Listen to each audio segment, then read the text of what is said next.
So here we are in the Teccura offices, and our service is built around doing as much work in here in the office as we can, rather than doing work out on site where it's more expensive. And today we're going to talk through a lead and how we found it at the desktop. So under recording meters. 1/3 of the under recording meters we find are stop meters at single feed sites. And if we think that water companies should be able to pick these up themselves.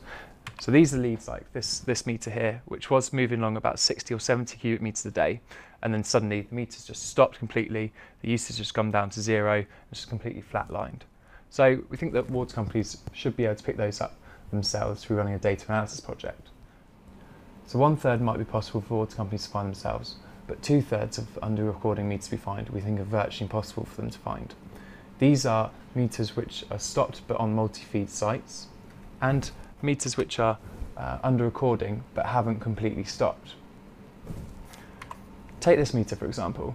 Now this meter supplies a Chinese buffet restaurant in London, and we've got the meter showing 20 to 25 cubic meters a day, relatively consistent, and it's going along there.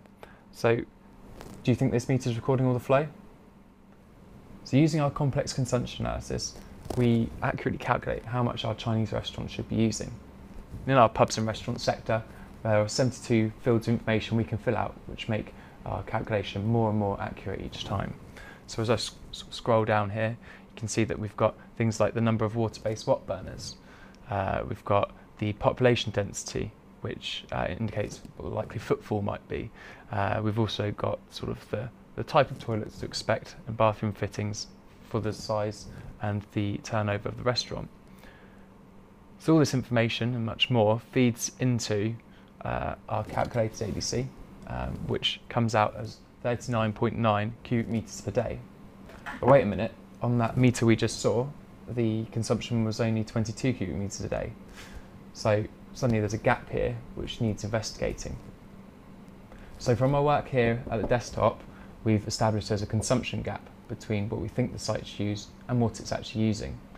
Now the problem could be any one of the 27 issues we find on a regular basis, but in this case the problem was their under recording meter, which was recording at some levels of flow but not all, as you can see by John's commentary in this video.